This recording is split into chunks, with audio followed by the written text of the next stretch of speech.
Welcome to the College Football Survivor Show, where playoff survival is always on the line. Here's Shehan Jeyarajah and Bobak Hayeri. Hey everybody, it's a College Football Survivor Show. I'm Bobak Hayeri with my co-host Shehan Jeyarajah, national college football writer for CBS Sports. We are always glad to have you with us and a part of this. So we've got a couple of good topics to discuss in today's episode, with starting off with all these non-conference games being played out here in the early weeks of the season. We wanted to take a moment to talk about how this expanded 12-team playoff has affected their role and value and, the college football ecosystem. Plus, there are some important games for the college football playoff race coming up this weekend. We'll touch on those as well. But before we dive in, let me remind you that you can find us on X and TikTok at CFP Survivor Show, where we have video highlights of the show, run polls, and listen to your feedback. Please take a moment to like, rate, and subscribe to us wherever you get your podcasts. So, all of that said, I love this topic because we've had this conversation on how, okay, granted, Florida State, you lose your first game, you're not out of the playoff race. You lose your second game, you're still actually not out of the playoff race. It's wild when you think about it. I mean, but tell me, what do you think? I mean, those happen to also both be conference games, so maybe not the best example to come up with. But as we said, if you win your conference in your P4, you'd be in. So theoretically, it's possible. But let's talk about this. What was your thinking on this particular topic? Just bringing it up as this part of this conversation. Well, I think what's most interesting about non-conference games right now, and really early season games in general, is I think that we need to recalibrate how we talk about them in a lot of different ways.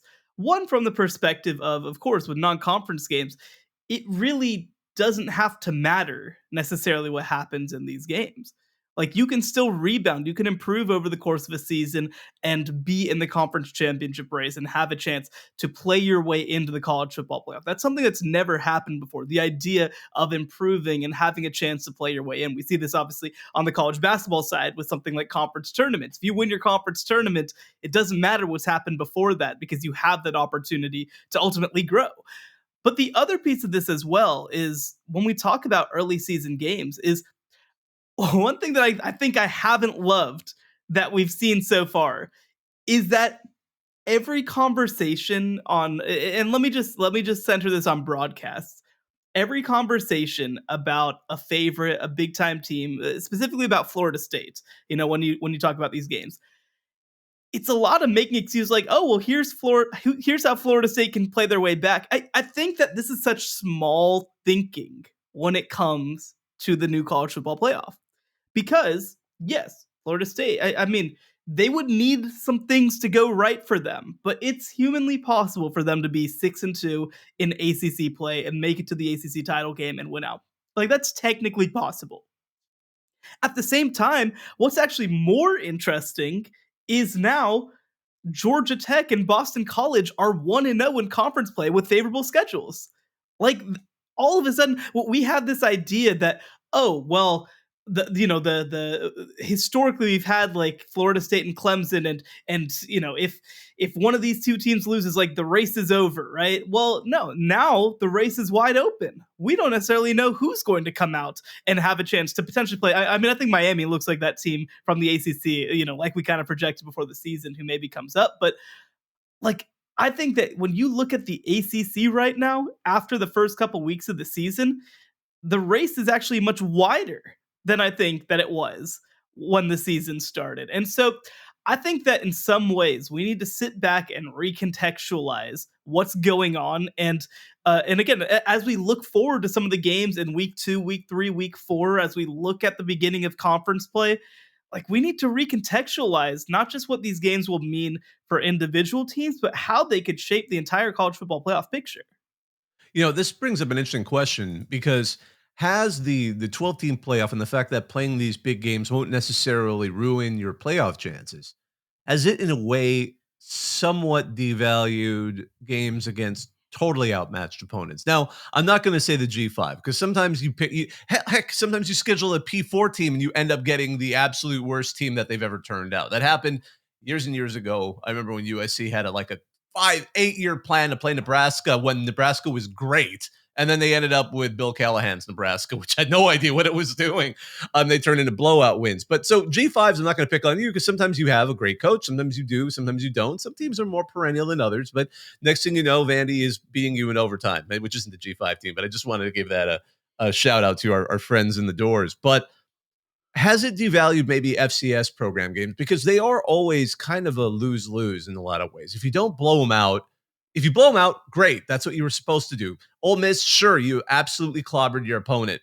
No one was going to bat an eye if you beat them 40-0, 20-0, 76. Is that what they reached? 0 or 6 or whatever the other team scored. I believe so, yeah. But I mean, then you get a school like Oregon who suddenly ends up in a weird battle with Idaho where they were leading in all the stats, but for some reason they just couldn't put points on the board. And everyone just looks at Oregon and wonders. I mean, they lost a couple of votes. They or at least they went down in the AP rankings. A lot of people are now concerned about the state of the Ducks.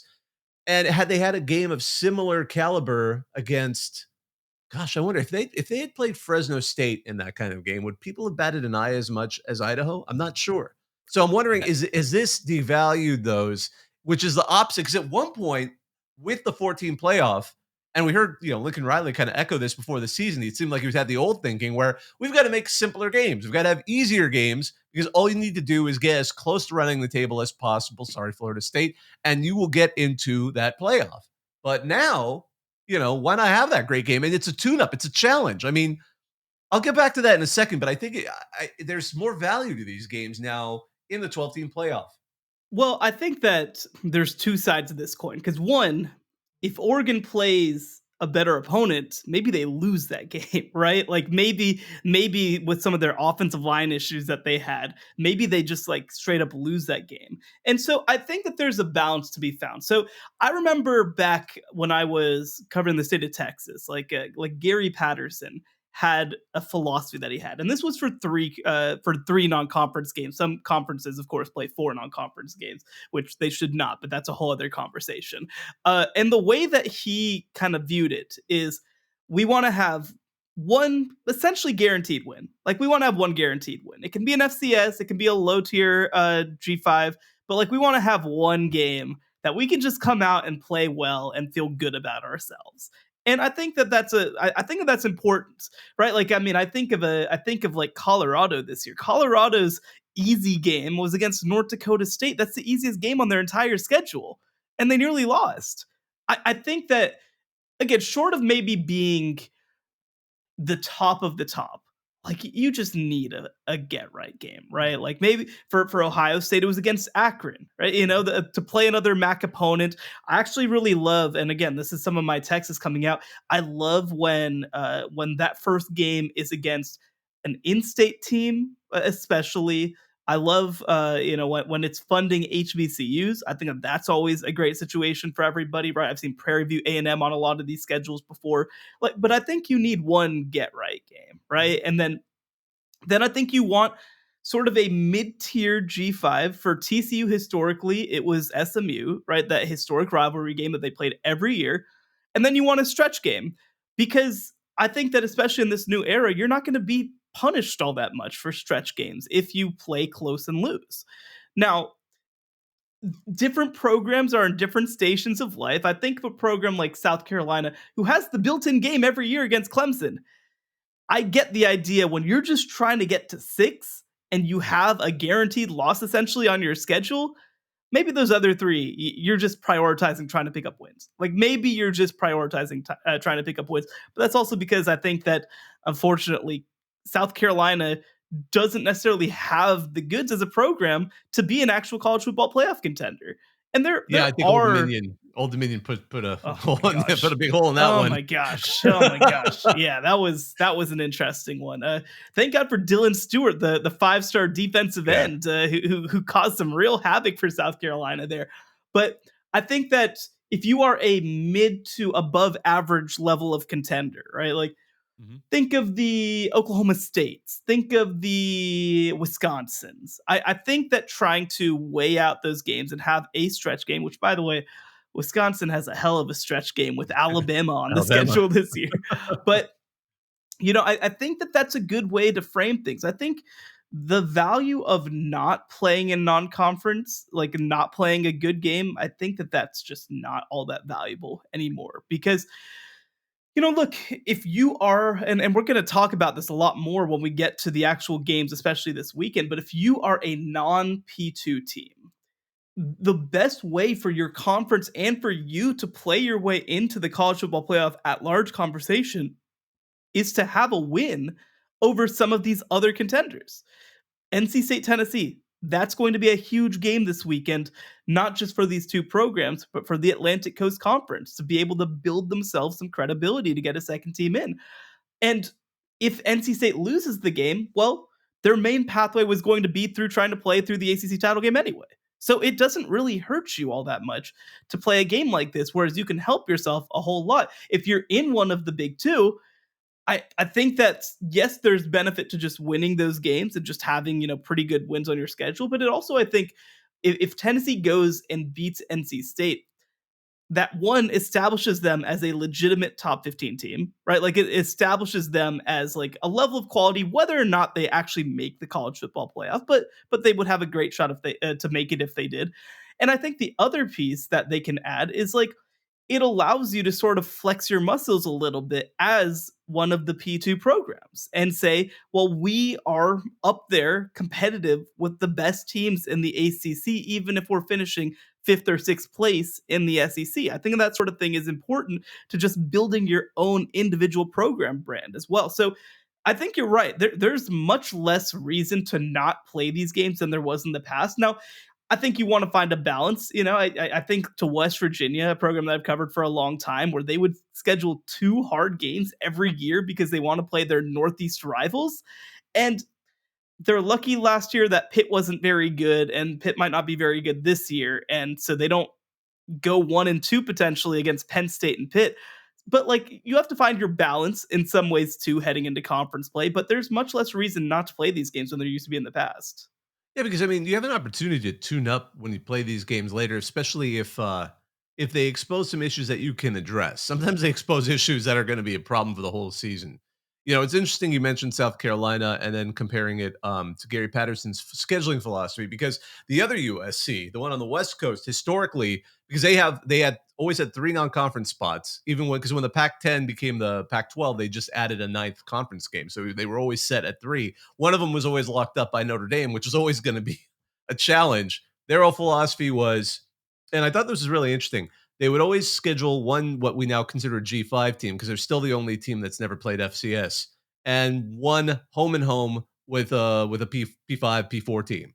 And it was interesting too, in years where they would just make sure that the away game was in, the opposite of Notre Dame. When Notre Dame came to USC, it would be the away game at whatever SEC or Big 12 or Big 10 opponent it was. So I find scheduling stuff fascinating in that way.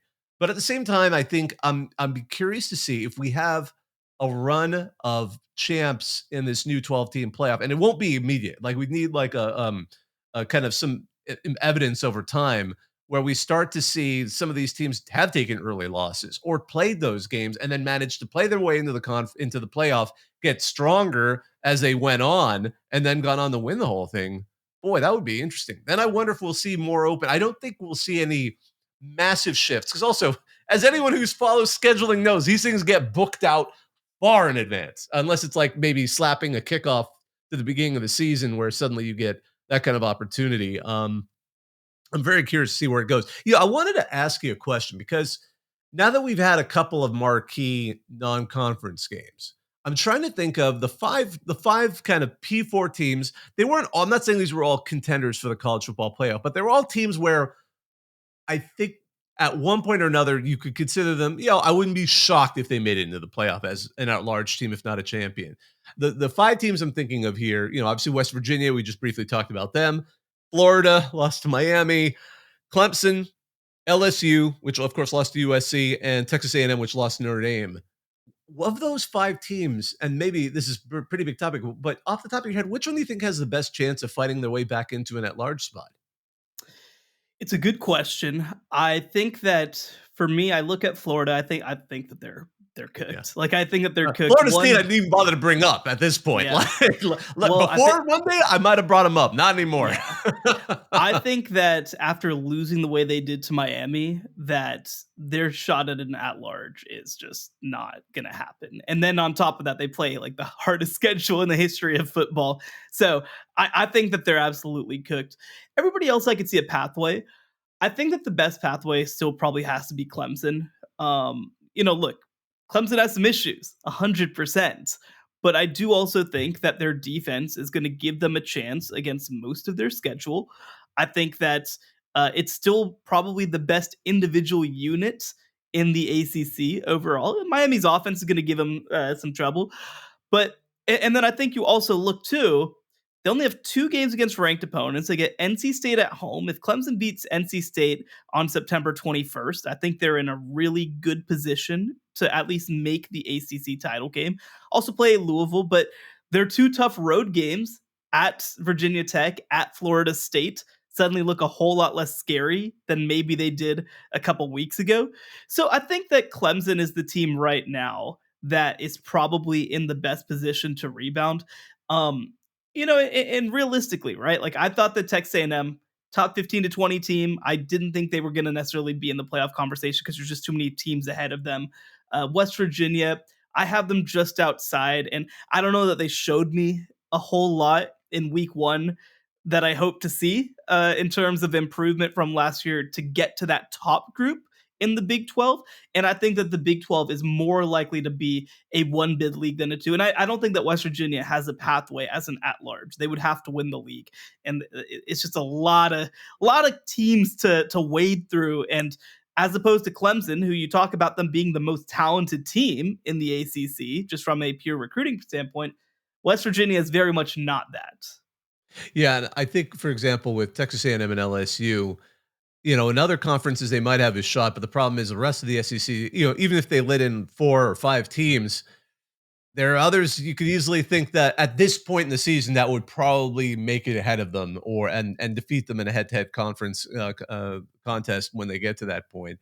But it's a kind of a fascinating thing to think, only because I'm not gonna discount that one of those 5 teams, and probably not Florida, but I'm not going to discount the fact that one of those teams could surprise everyone and make it in. We're going to look back and say, yeah, I remember when they lost to Georgia, but it turns out Georgia's in the playoff too. We'll see how a rematch goes.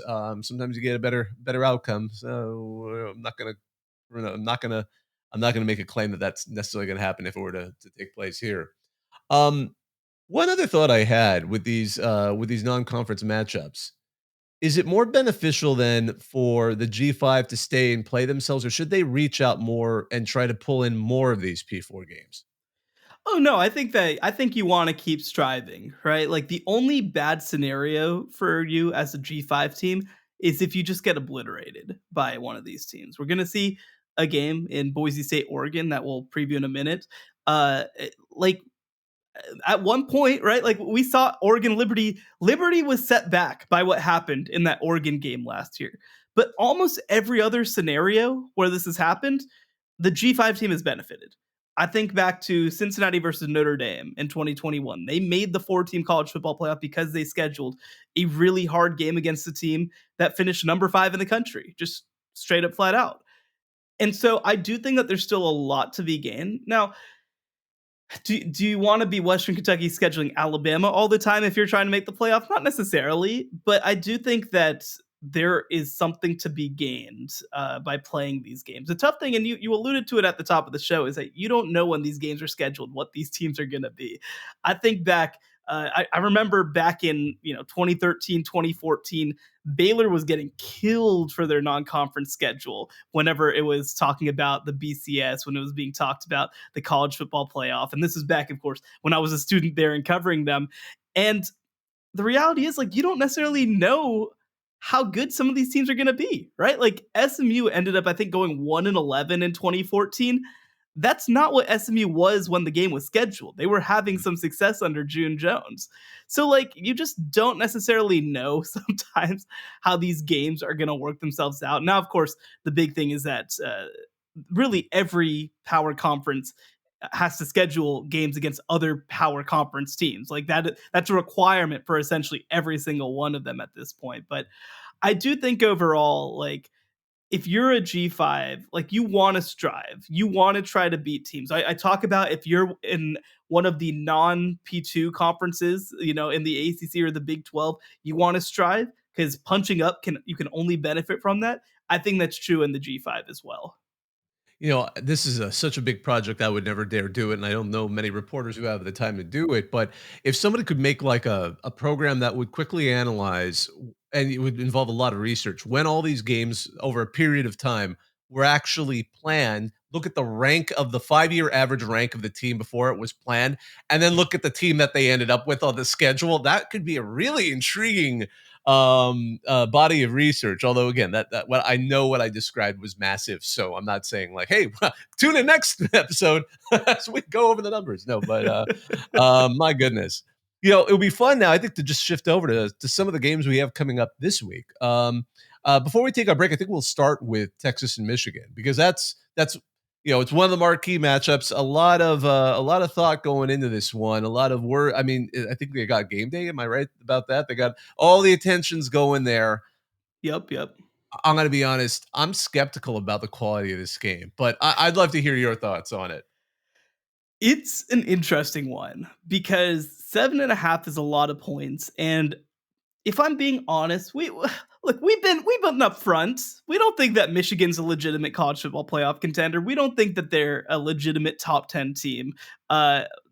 Look, when you're the reigning champs, I don't have a huge issue with you getting gifted that ranking, but this is not one of the top 10 teams in the country, and that game against Fresno State certainly revealed that. This is a game where we learn more about Texas, just because we're going to have to see their offense, their new look offense in some ways, playing against a team that might have the best defense in the country, right? Their defensive line with Mason Graham and Kenneth Grant is as good as it gets. Their secondary, led by Will Johnson, as good as it gets. Their linebackers, as good as it gets.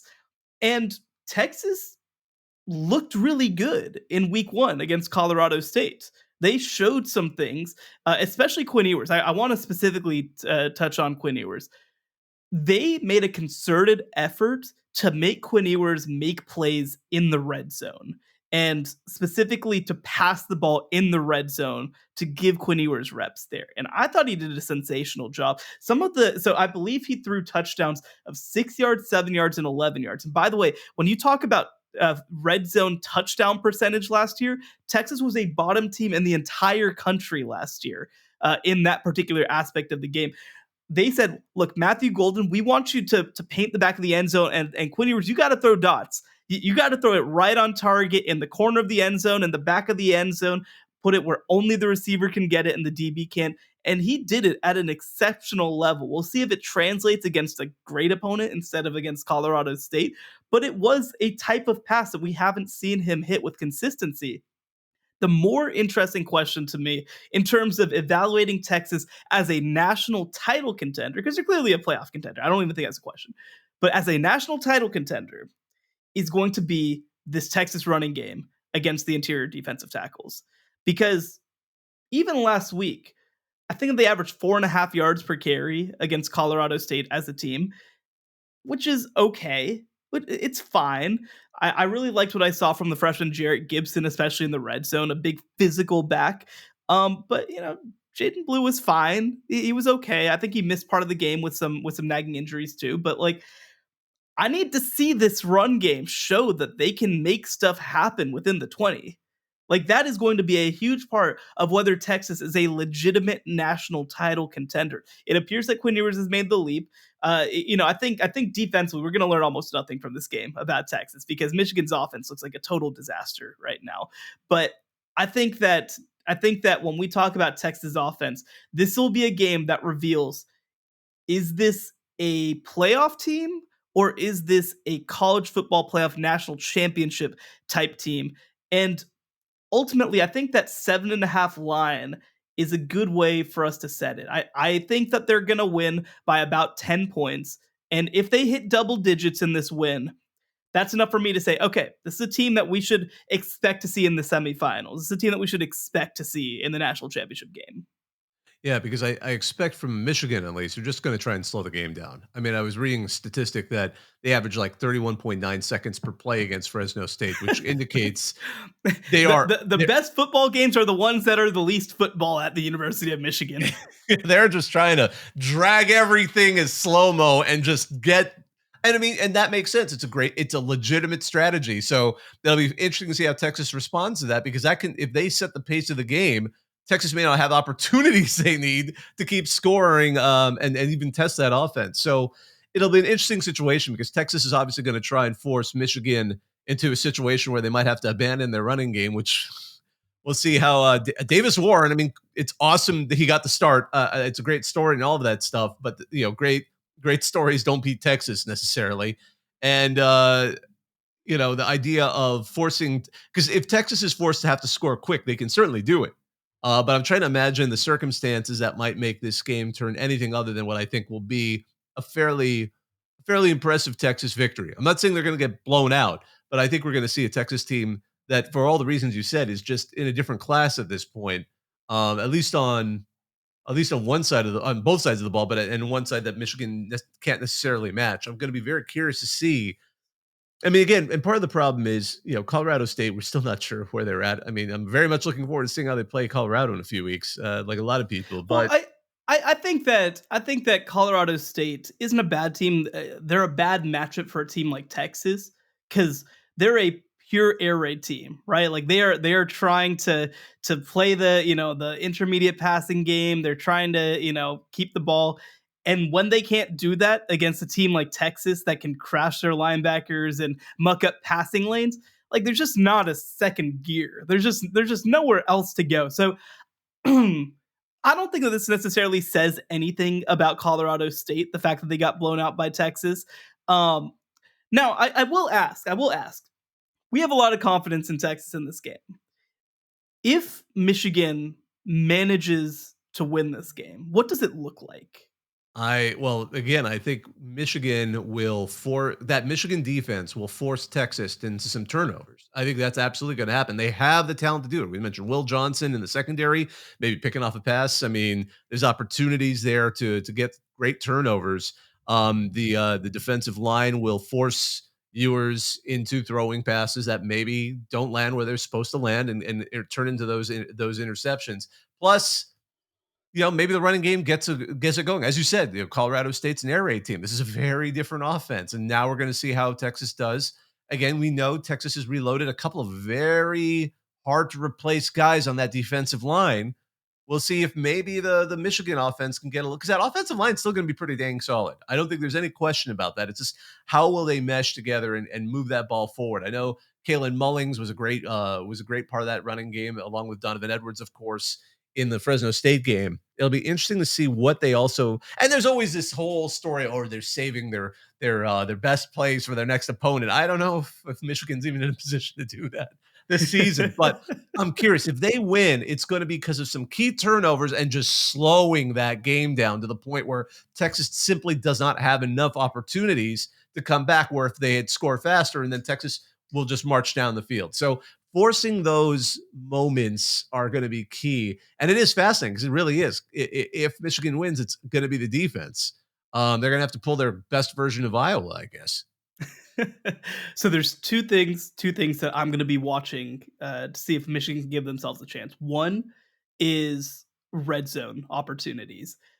If Michigan can force Texas to settle for field goals, which is what they did for so much last year, I think that that's a huge pathway, because the reality is, when you look at last year's team, the reason they were able to get away with that, Texas was because they had home run hitters. They had A.D. Mitchell, they had Xavier Worthy, they had Jonathan Brooks, they had Jatavian Sanders. Any one of those players were players who could flip the game in an instant. I don't think they have those kind of guys this year, just like profile wise. They have other good players, but they don't have home run hitters. That's not really what Matthew Golden does. Silas Bolden is kind of the transfer from Oregon State, who maybe can take the top off, but he hasn't done it in a Texas uniform quite as yet. And I don't think their running game necessarily has that aspect. The other thing that I'm going to be keeping a close eye on is I need a receiver who is not Colston Loveland to step up and give Michigan some security at that position. After Colston Loveland with 87 yards, the next leading receiver in the game was Tyler Morris with 3 catches for 15 yards. That's pathetic, right? Like, we can point to Davis Warren having issues. We can point to Alex Orji not even really getting to throw passes. But, like, you can't play football like that. You can't play football when people only have to guard one receiver. It just doesn't work that way. And not only does it impact the passing game, but it impacts the way that they can defend the running game too. And I mean, look, Donovan Edwards, he had his great national title game. We were both there for that. It was awesome. Great moment for him. He got the EA cover, all this sort of stuff.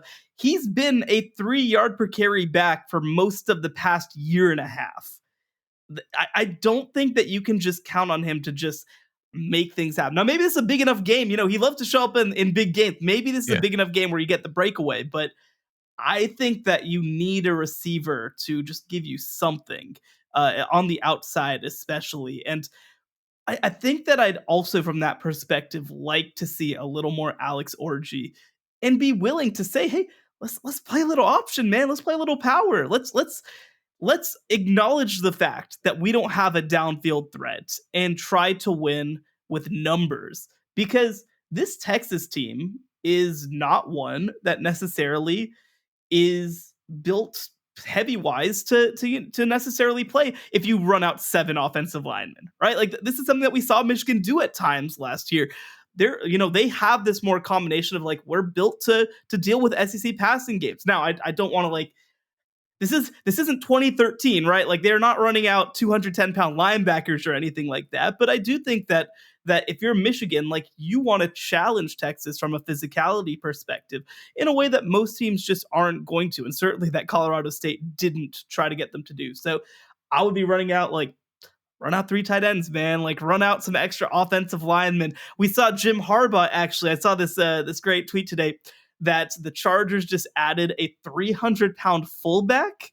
So, like, bring it out, man. Bring it out, Sharon Moore. Show us what you got. We saw, obviously, last year what they could do with all the misdirection in this offense. But I think that you want to try to bludgeon them and just see, look, maybe it doesn't work at all. Maybe Tex just swallows that. But I think that that's probably the best pathway forward. I just have to say, I could also imagine Harbaugh not even recruiting a football player, but I found this guy in Japan. He's like a Yokozuna, and we offered him an insane amount of money just to carry the ball and lean forward. He's a short yardage guy. We had to get him an extra large helmet. Like, I could just totally, oh my gosh, he drinks lots of milk just to throw the Harbaugh moment into that or something like that. Oh my goodness. Well, when we come back, we're going to break down several more games as well as pick a game each of us thinks might, not necessarily this weekend, but down the line come into play when we're trying to figure out college football playoff placement here on the College Football Survivor Show. The College Football Survivor Show, where playoff survival is always on the line. All right. Well, we've taken a second to kind of look at that interesting game. I'm going to just call it interesting because I don't necessarily think it's going to be a great game. And that's just my personal opinion between Texas and Michigan. But next, we're going to look at some of the other big games. And I'm not talking Akron at Rutgers. Sorry, I had to put in my moment to love my Scarlet Knights here at Rutgers. But let's talk about the Cy-Hawk game. So we got Iowa and Iowa State. It's a classic for just really being an unpredictable mess. And I think that we can safely say it'll probably be an unpredictable mess. But we have to find our way through the chaos. That's the reason why AI will not replace us. It has trouble with uncertainty and chaos that the Cy-Hawk game itself will stop Skynet. I am convinced of this because it will not know how to predict the result of it. I'll stop this particular sci-fi rant. But well, I will say. So we don't know what's going to happen during the game. We probably know what's going to be happening at the end of the game, because I believe Iowa has won 6 of the last 7 of these. Like, Iowa has quietly dominated Iowa State in the most, like, ugly and contentious way possible. The only time that Iowa State won this game was the year that they went 4-8. And it was it was extremely Thanos. What did it cost? Everything of that season. So, look, we might just get an incredible, ugly, super close game that Iowa just wins again. But yeah, I think that maybe we might be in line for something better. It is fun to see how it always turns on like a turnover or a one time a game off that big offensive play. Although again, we did see it was an awkward. It seemed like we're back to normal with Iowa offense in the first half against Illinois State, but they seem to get. And yes, it was Illinois State. I get it, but we've seen an FCS team can absolutely challenge you in ways and make you look embarrassed on national television. But Iowa managed to get. I mean, what was it? Their first offensive passing touchdown since 2021. They've got something going there. Can they? Is that enough just to get a little bit more out of that Tim Lester offense to push them over the edge? Is that going to be that, or are we going to see someone like Rocco Beck step up? I know Abu Sama is a big proponent of his running abilities for the Cyclones. What do you expect here? I mean, what should viewers see? And I mean, will the winner? I mean, I don't know how to phrase this. I guess the winner will still be in the college football playoff race to some extent, but will the loser still be a part of the race? I think they will. I think they will, but this is a huge game for shaping that possibility, just frankly, because I think that if Iowa State wins this game, it really opens up the possibility of a second at-large team from the Big 12. I've obviously said I think that Iowa State is my Big 12 finalist alongside Utah. And so certainly that would be a huge win if Iowa State wants to try to get into the field as an at-large. But I think that even if these teams lose the game, for Iowa State, they're still going to be in the conference championship discussion. I think for Iowa, they still have a chance to be a 10 or 11 win team, even if they lose this game, because by the way, outside of Rutgers, they also managed to get one of the easiest schedules. They do go on the road to Ohio State on October 5th. So that's a loss. But other than that, every game on the schedule is very much winnable. But I think that for me, what I'm most fascinated by with this game is I don't think that we've seen Iowa State with two good receivers at the same time before. We've had them with one, with Alan Lazard or with Hakeem Butler or some of the other guys who've come through here. But Jaden Higgins and Jalen Noel are both pretty good, and that's not a bad place to start whatsoever. Last week they play North Dakota, and North Dakota is now actually a very good FCS team. They're a step below the top Dakotas, the North Dakota State, the South Dakota State, but I believe they're number 5 in the FCS rankings. And we went through all of the FCS rankings the other day on our first show, of course. And so it was only 21-3, but it's a little misleading because there were so few possessions in this game. Like, Iowa State was able to move the ball pretty much at will. Rocco Becht had his way with North Dakota, and I think that's like not a bad place to be whatsoever. 20 for 26, 267, 2 touchdowns. Obviously, I'm actually left this game with an injury. I hope that he's certainly back and healthy for the next one, but I do think that Iowa State presents a bit more challenge offensively than they have in a couple of years. I think Iowa might too. I think that Iowa has some interesting players on offense that might be long-term contributors for them. The biggest thing that I think you have to love about what Iowa showed in week 1 is that not only did they add contributors, like we knew that Luke Lachey, their tight end, was going to be pretty good, but they actually have some young players who have really kind of added something to the mix. Kamari Moulton at running back actually had the most carries in the game for Iowa, 19 for 65 yards, a solid performance. Reese Vanderzee at receiver is like the most exciting Iowa receiver we've seen in a while. He was actually the first freshman to catch 2 touchdowns in a game.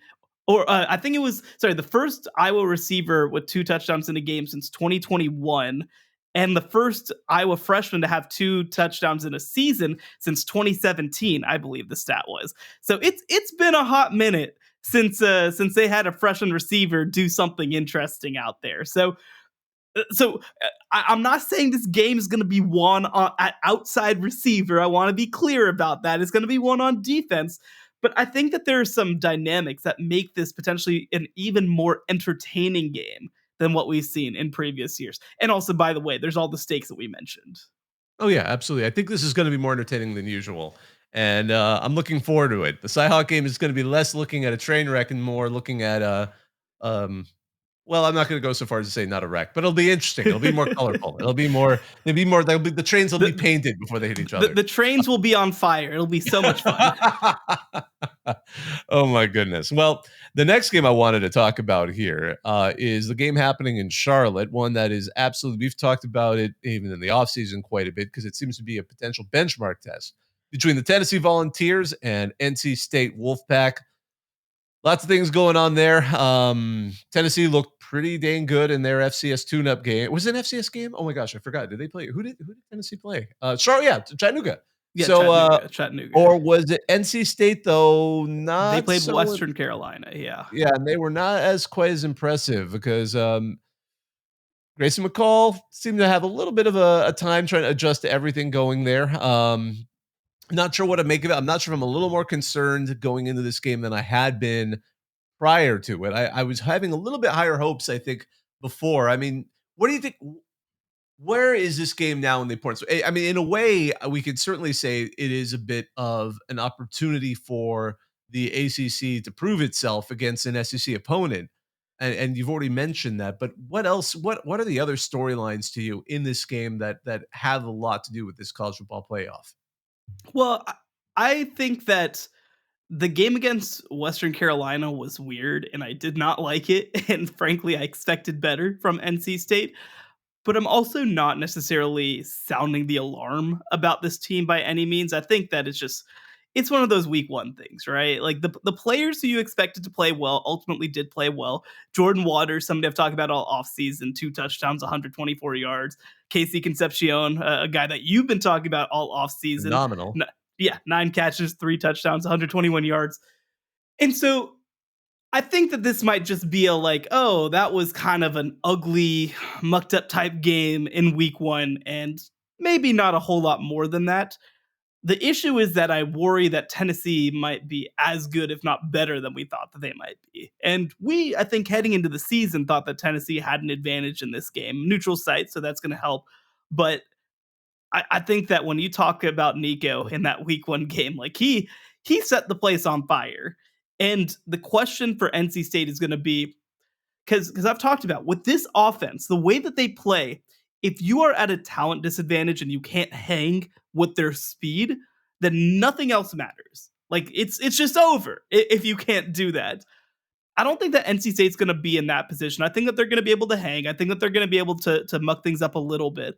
But I have more fear about that after week one than I did before, right? Like I thought, okay, well, maybe the offense takes a second to get going, but the defense will play well. Well, the defense didn't play well against Western Carolina in week one. And so I do think that Tennessee comes in with the advantage really on both sides of the ball. But this is going to be a great test for Dave Doran and that defensive coaching staff. Like, can you give Nico some looks that he hasn't seen before? Can you make his life complicated? Can you make his life difficult? Can you make him have to make pinpoint direct throws and know where to go with the ball and make quick decisions? I think that that's probably the best pathway. I think for North Carolina State offensively, like you want to find a way to hang on to the ball. You want to limit how many opportunities this Tennessee offense has to aim for the end zone. Again, I think that heading in, I was hopeful that I'd feel a little better about NC State than I do right now after their week one performance. So I do think ultimately I'm going to go with NC State to win this game, or sorry, with Tennessee rather to win this game. Like... Yeah. Sometimes, sorry, I'm trying to look at the line at the same time that I'm talking. It's an 8-point line. I'm going to pick NC State to cover, but I think that ultimately Tennessee just has too much firepower, and NC State hasn't showed a level of consistency that I need from them. Yeah, I'm in agreement with you. I'm not sure how NC State's offense is going to necessarily get it together against a defense that, again, it was Chattanooga, but they shut them out. And again, that was we didn't even see the full strength of them. I mean, Harold Pierce was out in that defense, and we didn't hear quite as much about him. he's out there. He can still stop you. And again, the rest of that defense is exceptional, at least good enough to handle NC State. So we'll see. I mean, again, things happen. Could be just a quirk, but I'm with you on that. I'm expecting Tennessee to make a statement in Charlotte. So the third game we wanted to talk, probably the fourth game we wanted to talk about of the big games that are coming this weekend that could have college football playoff is one that, well, it's funny. One of the teams is still in our survivor group. The other team isn't.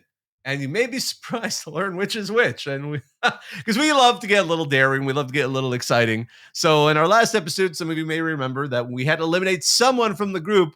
Oregon got eliminated from our conversation because of that kind of unexpectedly difficult game they had against Idaho. Now, on a lighter note, I was talking to a Wyoming fan the other day, and they are terrified because they get Idaho next. And they lost like 48-7 to Arizona State. They got destroyed by Arizona State. And Arizona State's supposed to be absolutely terrible this year. So Wyoming fans are... I think that's going to be more of an Arizona State is better than we think thing. I agree. Yeah, but still, I think it's more that.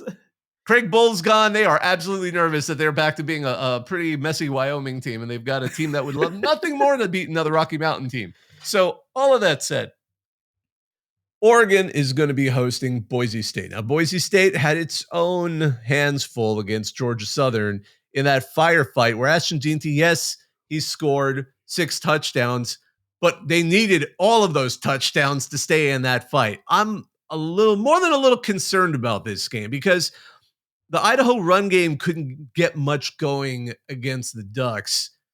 They're going to know exactly who they need to stop on the Boise State offense. It seems like this is going to head into to be fair, we both said, write this one in as a Boise State loss. They're still going to have a great shot to go into the college football playoff if they can look reasonable against the Ducks and then go on to take over the Mountain West, which is still theoretically possible out there. I'm a little weaker after that Georgia Southern game, but do we think that's even possible? Do we think Oregon has anything to really worry about here? I mean, we were just talking about that. Sometimes when you just have to take care of one guy, it's easy. We were talking about with Kate McNamara, probably with Colson Loveland. You just need to stop one guy from catching the ball, and you'll shut down that passing offense. Well, with Boise State, you pretty much know who their offense is, and it sounds like the Ducks, with all the issues with not all the issues, but the quirks they had on the offense, they're probably not going to have much trouble shutting this offense down. Well, I think that this undervalues a little bit Boise State's passing game. Now, it was just Georgia Southern, but Maddox Madsen in his first start of the season, 22-31, 280, a touchdown. Cameron Cooper had 99 yards for them. By the way, Chris Marshall, who I mentioned last week, he hasn't been a huge factor for them yet. I think he could be in this game. He's a talent who I think is up there with anybody. And by the way, former teammate at Texas A&M with Evan Stewart, the awesome Oregon receiver. But I think that for me, I'm expecting some positive regression for the Boise State defense, especially that defensive line. The defensive line was supposed to be the strength of this team. And I will say, too, they played pretty well overall against Georgia Southern's standard running game. Their top running back was Jalen Wyatt, 11 carries, 35 yards. So I think that they're going to be able to do some stuff against the run in this game. The question is whether they're going to, one, be able to keep contained, because, by the way, Georgia Southern quarterback J.C. French was actually the leading rusher in the game with 39 yards. And Dylan Gabriel is not afraid of turning upfield and giving himself a chance. But I think the other piece of this that's going to be important is, can they find ways to confuse the Oregon offensive line, especially if some of these younger guys who they didn't necessarily expect to have to play so early have to enter the lineup. I think that Boise State can definitely make things interesting. Certainly, I'm picking Oregon to win the game. I think that they'll be able to take care of business, but I don't think it's as simple as saying, well, just shut down Ashton Jeanty and this thing's over. I think that Boise State, their offensive line is really good. So not only will it be Ashton Jeanty, but I think you also look at their second and third string running backs as well. They're going to be factors. I think that Maddox Madsen, both as a passer and as a rusher, is going to factor into this game. And then on the other side of the ball, I think that Boise State, when they're rolling, which they were not in week 1, are a team that can cause a lot of disruption along the defensive line. So I think that Oregon, again, wins this game. I don't want to overstate that, but I think that if Boise State can keep it within a score in the fourth quarter, let's say, right? Like, let's just say that they give themselves a chance late in the game. It's a 19.5 point line.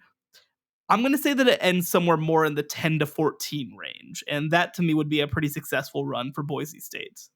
Yeah, absolutely. That would keep them in the picture again. Because again, we're going to also assume, and the more I looked into that Ducks game, the more I'm willing to say that that was just sort of one of those games that they're going to make corrections for and potentially become what a lot of expectations were for them heading into the season.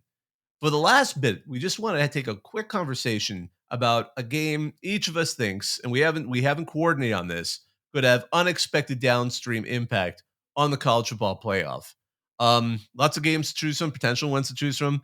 Uh, should I go first? I mean, I know I've got my idea. I'm curious to see. So sometimes you say it, and I feel like, oh, dang it, I picked the same one. So I'm going to go first this time. Go for it. Go for it. I looked at several games. I mean, I was tempted by Colorado, Nebraska, but I don't think that one may have a lot of impact down the line. BYU at SMU could put SMU out of its misery potentially, but I'm not sure if that's going to be enough. K-State at Tulane was kind of interesting if Tulane has a run. Baylor versus Utah seems like a stretch. I'm just going to say that. I know Baylor's looking better. Whoa! You mean the 3-9 Baylor Bears can't shake up the playoff race? Or we're looking at G5 potential. UTSA, Texas State was also one, but I narrowed in on one game, and it was a Georgia Tech at Syracuse game, and I'm surprised that I looked at it because I said, Georgia, like now both of these teams are interesting now. I mean, Syracuse quietly looked competent. They got Kyle McCord, who had the game of his life. We already talked about that before, which kind of made it fun to compare against Will Howard. And I think that's going to be a running thing. I think I saw at least one paper in Ohio State's already kind of running that kind of comparison over the season. But I think it'll be interesting to see. I mean, there's elements of this game that are interesting in and of itself. Syracuse's passing attack versus Georgia Tech's defense, seeing that Haynes King, Jamal Hayes kind of offense, how they perform against the Orange and whether they can continue to dominate and create the mess that they did against Florida State. After watching Florida State against Boston College, I'm now very curious to see whether Georgia Tech was really good or we're going to now still be talking about what happened at Florida State. And again, how Georgia Tech can handle Kyle McCord. All of this could potentially set up a team that will be one of those challengers. I'm not saying necessarily to be an at-large, but who knows? But at the same time, one of those teams, and especially I think if it's Georgia Tech, could suddenly become an unexpected, conference challenger that will raise the bar for whoever has to face them either in the regular season or in a conference championship game. It's a stretch of an analogy, but I'm just going to bring up a team that, for example, last year, no one expected was going to be the best team on the record before bowl season. That was New Mexico State. They suddenly showed signs of life. Liberty could point to New Mexico State and say, look, we beat them twice. Which, obviously helped them get into the Fiesta Bowl, and we'll just leave that there. But at the same time, is that going to create a team that could eventually benefit the rest of the ACC, that could eventually elevate the rest of the ACC? And potentially, we're talking about, can the ACC get a large team in? You need good opponents. And I think the winner of Syracuse and Georgia Tech could potentially have that role down the line. I like it a lot. And hey, you mentioned that Kyle McCord had the game of his life. This is just the first game of the rest of his life, baby. This one's good. I think that he's going to be a really good addition for Syracuse, as we kind of talked about this offseason. I like the pick a lot. And also, we mentioned off the top, the ACC is now wide open. So why not, right? You might as well make things interesting. But you mentioned a game that, to me, is one of the best non-conference games we're going to get this season. Texas State versus UTSA. Got to go right to my backyard. Got to go to the I-35 corridor, which, by the way, technically both of us are actually on, you being in Minneapolis, me being in Dallas. Also San Marcos, also San Antonio. We're all one line. It's geography is crazy. But this is a rivalry that has a lot more hate than people realize, because these schools are only about an hour apart, San Antonio to San Marcos. They are programs that both moved to FBS about the same time. Texas State is a former Division II national champion in the 80s under Jim Wacker, who some people might remember from his time at TCU and some other stops. And UTSA only started their football program around 2012, 2013, 2014. But they've played in other sports for a long time, and they have like a lot of just history and rivalry, and this has been a rivalry that has been completely irrelevant to national college football because Texas State has been so bad for so long. And now that GJ Kinney's got them cooking, it is going to be one that I think people are going to really fall in love with. Something to know about this one, Jeff Traylor, the UTSA head coach, was actually GJ Kinney's high school coach at Gilmer High School. So they have a lot of history, very positive history, but I know they're gonna play into it 100%. And then I think you also look at these two teams. We talk about with the P4 matchups of, well, hey, NC State, Tennessee could decide an at-large bid. Iowa State could decide an at-large bid. Well, this is going to be huge for the Sun Belt and the AAC in terms of building that credibility. Because if Texas State loses this game and goes on to win the Sun Belt, and UTSA, let's say, either wins the American or finishes in second or third place, that's going to be a trump card when it's time to pick the Group of Five champion who ultimately makes the field. Now, maybe it's Boise State and it doesn't matter, but I think that this is a perfect example of the expanded college football playoff suddenly involving a lot more games and a lot more teams in the non-conference slate, especially than there have been in the past. So Texas State, UTSA, two very fun teams. We got another McCown playing quarterback. Owen McCown is the starting quarterback at UTSA. I believe I can't remember which McCown's son he is, but he is of those McCowns who also, by the way, played for Jeff Traylor back in the day. And on the other side, we've got Jordan McLeod, the former Sun Belt Player of the Year at quarterback, who now is at Texas State after transferring from James Madison. So just a lot of good football in this game, and it's going to be fun. It's going to be contentious. Somebody is going to be really upset when this one's all said and done, and I personally cannot wait to watch it. Yeah, I had a feeling this was going to be your selection, so I just kind of glanced past it. I'm glad you didn't pick it. Yeah, I glanced past it because it's an exciting one for all the reasons you mentioned. Texas State is an exciting team to watch, and so is UTSA. We're going to get a little bit of some G5 self-selection and kind of narrowing down the field when these two play. So on Saturday, well, that's going to be basically all we have for you today here on the College Football Survivor Show. We managed to have this one stay under an hour, which I'm thrilled to say. I just wanted to take a second to thank all of you for listening. I wanted to thank our producer, Joey Aliberti, for being part of our group. And be sure, if you get a chance, to like, rate, and subscribe wherever you get your podcast. You can find us on X and TikTok at CFP Survivor Show, where we have polls and clips of the show. He's Shehan J. Raja. You can find his work at cbssports.com. I highly recommend it. And at Shehan J. Raja on X and TikTok. I'm Bobak Kyrie, part of the group that runs Reddit CFB. Thanks for listening. The College Football Survivor Show, where playoff survival is always on the line.